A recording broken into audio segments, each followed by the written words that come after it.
Good morning, ladies and gentlemen, dear colleagues. Je voudrais remercier le président. I would like to thank the president of the Academy of Medicine and the president of the foundation for having invited me to talk to you about non-tuberculosis mycobacteria. That's a very different topic from dengue.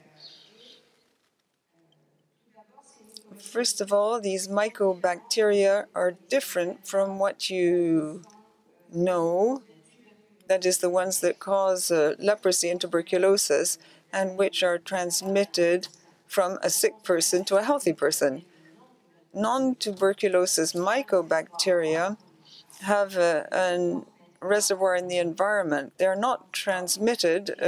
It's not man-to-man transmission, and there are more than 150 different species. NTM are present in the soil and in the water. You have them in all rivers in the world, and therefore in the water, used in water networks. They resist, a bit like the tuberculosis bacilli, they resist acidic environments and chlorine or chlorine derivatives, so they survive happily in water. They cause two kinds of infection. First of all, respiratory infection. That's what's best known. They occur mainly when the lung is already sick. What we've seen most is cystic fibrosis patients, chronic bronchitis, but there are other cases we understand less well. For example, a 60-year-old woman who's slim and has Mycobacterium avium respiratory infections. On the other hand, there are more and more extra respiratory infections, which occur first in the immunodepressed, of course, in HIV patients, and in all the immunodeficiency diseases, also long-term corticosteroid treatment or immunosuppression treatment, like patients who've received a graft. And more recently, there's been an increase in the number of cases which are iatrogenic, in particular following plastic surgery or plastic procedures like mesotherapy, tattooing, and so on. So what do you do when you isolate an NTM in a lab, in a sample which is sent in? First of all, you find a mycobacterium. It's an acido-alcohol-resistant bacillum, so you have to eliminate, you have to rule out tuberculosis.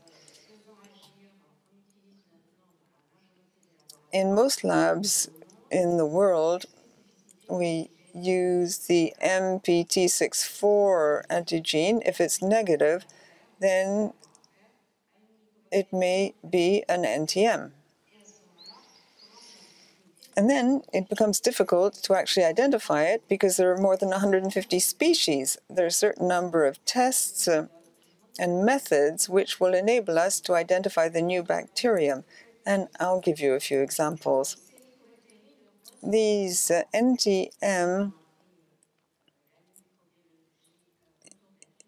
if you know about the microbiology of tuberculosis, it doesn't look like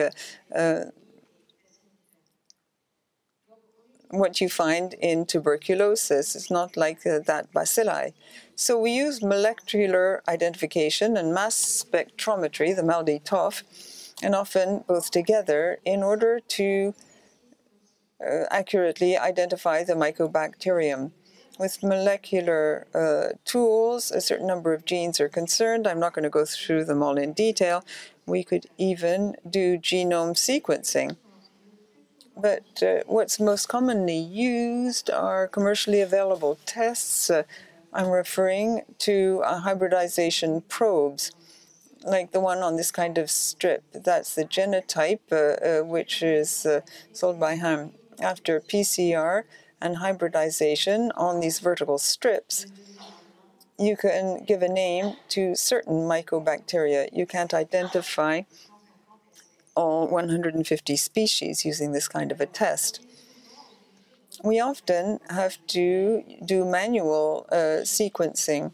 The genes used are household genes, which are kept from one mycobacterium to another. Either we use RRS, RPOB, and HSP65, for example. MALDI-TOF is a bit special because it is extremely simple from a technical stance. Using a single colony, you can split this colony up and study the spectrum of the bacteria. You can get a graph and which is specific to a given species. Of course, you have to create a database, but bit by bit, this is the tool which I think will be most widely used. To show you an example of colonization, I'd like to refer to the world epidemic currently underway. There are a lot of M. chimera infections which occur after valve surgery or cardiac bypass. In Europe and in the US, there have been warnings issued by the CDC and others. These infections appear to be linked to the water present. I know there's some cardiologists in the room, and they know what I'm referring to here. This water, in fact, is not sterile, and it can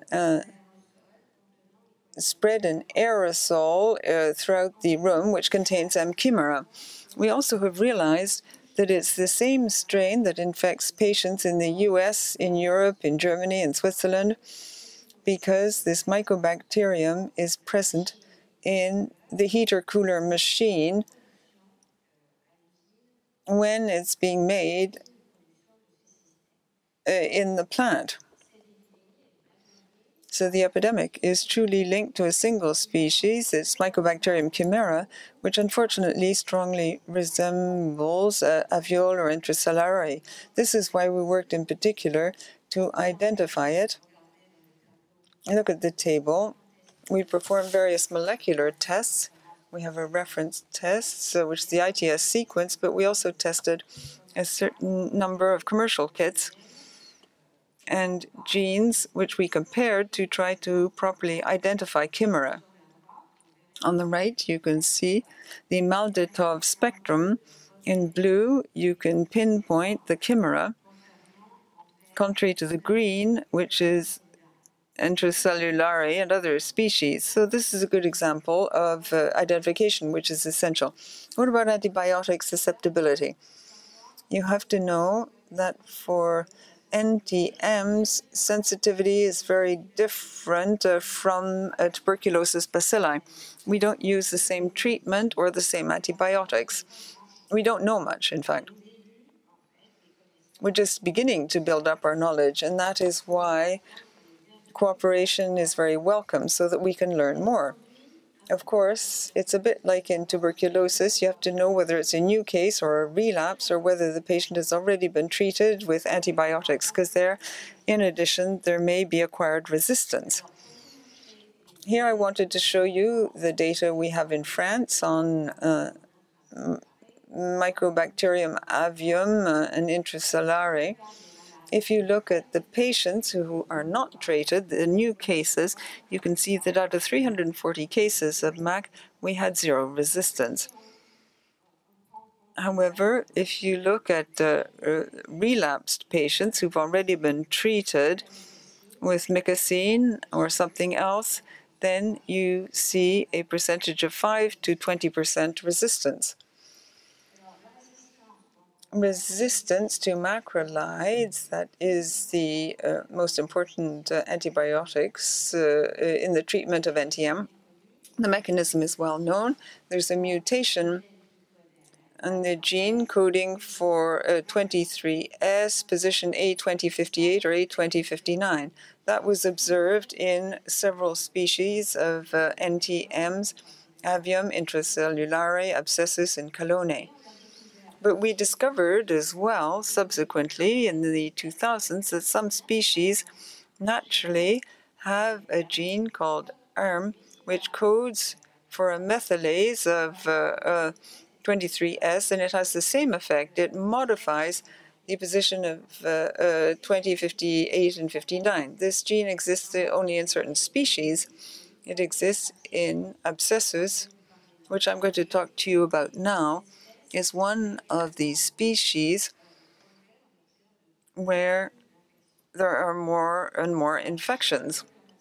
In abscessus, we now know there are certain subspecies, in particular Macillense, and I'm going to talk about that one now. When we study the ERM gene, the methylase gene, in different strains of abscessus or Macillense, we found that there could be four groups of genotypes, two groups. The first two groups, Macillense and part of the abscessus, they're sensitive to clarithromycin, whereas the others are resistant at a high level. And this, of course, you're going to say, well, in clinical practice, what is the outcome? Several studies have shown that patients with Macillense infections in the middle, treated with clarithromycin, they are much more easily cured than those with an abscessus infection. And this is linked to the natural sensitivity of Macillense to clarithromycin. And for this reason, we have developed, in conjunction with an industrial partner, this test, which needed to be practical. PCR, manual sequencing in a lab isn't a very quick thing. We prefer to have standardized, commercially available tools which are easy to apply. This system, based on PCR and hybridization, enables us, in the first part of the test, to identify whether it's abscessus, macillensis, or something else. And then in the second part of the test, if there is an acquired resistance to clarithromycin or aminoacids, we can see. And for abscessus and for emavium and intracellare, chilera, etc., this has all become possible. So in conclusion, I quickly run through these NTM infections. These are opportunistic pathogens. They have been increasing. There's been a drop in tuberculosis in a large number of countries. Notwithstanding, when you isolate them, first of all, you have to eliminate leprosy or tuberculosis in countries like India, where you still have quite a number of cases of leprosy. Identification currently calls for molecular biology and or Malditov spectrometry. Antibiotic susceptibility patterns are species-specific, so you need to identify the exact species. You have to have proper identification. Treatment will depend on this identification. Treatment is difficult. There aren't many active antibiotics, and this is where research on new antibiotics this is where research should focus. And if you have an effective antibiotic like clarithromycin per avium, then you have to select for acquired or secondary resistance, just like in tuberculosis. There is some hope. We're currently working within ESCMID with American entities like ATS, the European Respiratory Society. We're currently working on new guidelines for treatment, but we need randomized studies in order to ensure the new guidelines are really relevant. I chair this group on mycobacteria infection, and of course you're most welcome, in particular our colleagues from India, to come and join this group, because that would enable us to establish new forms of cooperation. Thank you very much for your attention. Thank you very much for this very interesting presentation. We've stopped vaccinating against tuberculosis, maybe there are more mycobacteria. There's a cross-immunity amongst these mycobacteria. In countries which stop BCG, like in the north of Europe, there has been an increase in mycobacterium infections, NTM infections. These infections happen a lot in countries where numbers of cases of tuberculosis are dropping. And last question? Professor Cambau, it was a very interesting presentation for me because I come from a department of microbiology. Although I don't work on tuberculosis, we do interact with our colleagues on this. First, I assure you that when I go back, I will try and put you in touch with my colleagues in tuberculosis. Since you do come to India quite often, as you mentioned yesterday, I'm sure we'll have opportunities to introduce you to the people who work on tuberculosis at our department. The other issue is that you mentioned this Malditoff. We are about to acquire one of these spectrometers. I just wanted to know, is it as easy to deal with mycobacteria in it as for other bacteria? Because of the cell wall. Does it create any problems in the patterns and so on? Is it more difficult? You're right, it's not easy. Okay. I mean, the limiting factor is the extraction of protein. Yes. So there are different protocols, but more and more, if you get used to, well, you can have results. Okay, we may like to share some of, if you can share some of those protocols subsequently. And also we need the database. Yes. So Bruker has a good database, but I don't know about the other ones.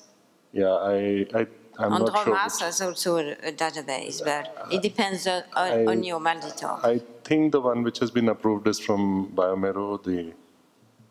Biomeru is the other one. Shimatsu. It's a Shimadzu instrument which is marketed by Biomeru. So Biomeru is the other one. So I think we are getting that one. That also has, I think, a decent database, but the Bruker one has an extended database for mycobacteria. Yeah. So it will, I think it will improve. Okay. Thank you very much. Voilà, c'est la dernière question, Bernard. Very last question, Bernard. Thank you, sir. A couple of years ago in Paris, there was a spinal infection due to mycobacterium.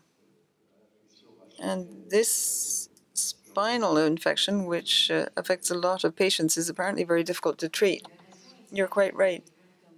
This is Mycobacterium xenopi, which is one of the mycobacteria which is naturally resistant to a large number of antibiotics. Also, even if we know what antibiotics are active in vitro, the treatment is not very satisfactory at all. Fortunately, in the people infected, these were immunocompetent people. Most of them got better. There was probably a degree of spontaneous cure. Xenopi infections in patients with evolved respiratory disease or cancer, their mortality is high. So the host plays a very important role in these infections. That's why they're opportunistic. But you're quite right, and we're a bit afraid that the same thing will happen with Chimera, because a lot of people have been exposed to it in operating theaters, when they have cardiopulmonary bypass. We don't know how many cases there will be, but there have been about 20 in the UK and about 50 in the US for the time being, and there may be more in the months to come. Thank you very much.